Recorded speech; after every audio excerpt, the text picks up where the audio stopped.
E aí pessoal, tudo bem? Nesta aula nós iremos falar sobre a isomeria óptica, que também é chamada de quiralidade, que teve a grande contribuição de Pasteur.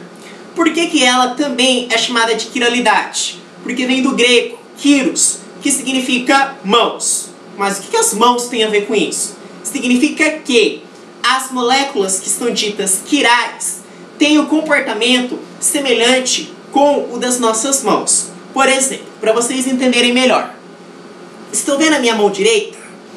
Ela é imagem da minha mão esquerda.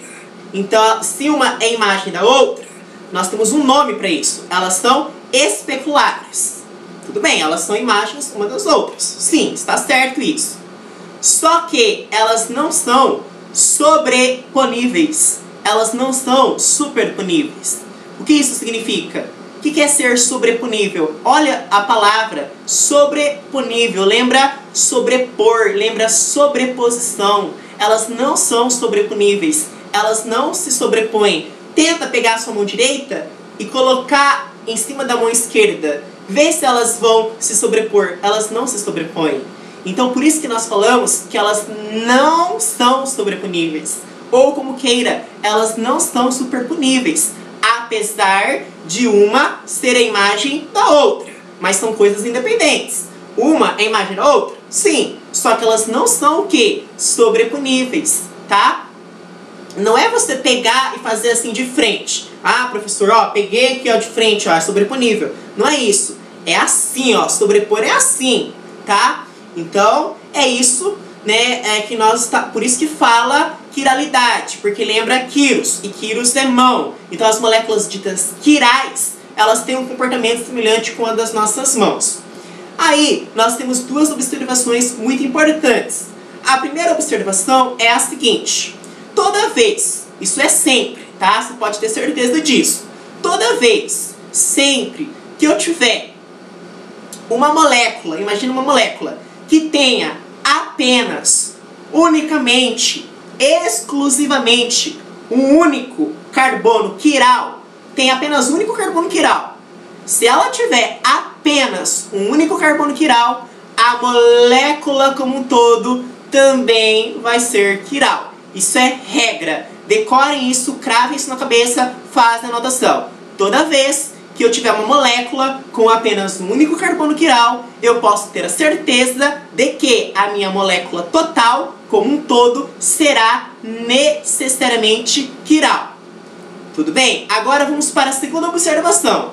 Se eu tiver uma molécula com dois carbonos quirais, agora eu não tenho apenas um único carbono quiral, agora eu tenho dois. Se eu tiver uma molécula com dois carbonos quirais, né, ela pode ser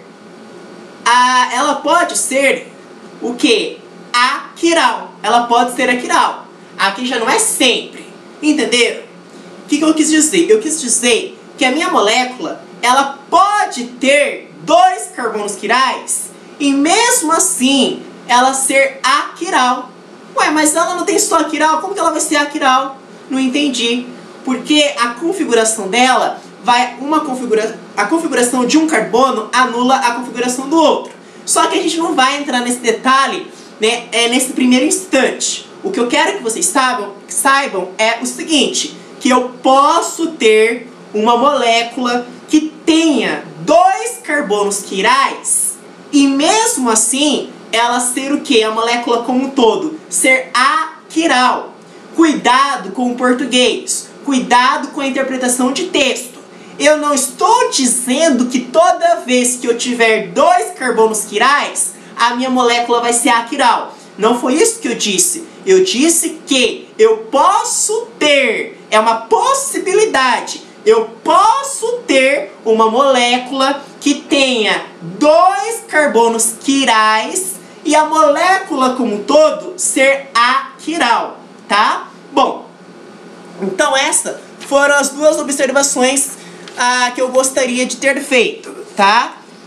Bom, na próxima aula nós iremos falar, entrar em detalhes nos elementos, né? Aqui nos elementos a de simetria, para saber quando que eu tenho simetria e quando eu não tenho. Muito obrigado!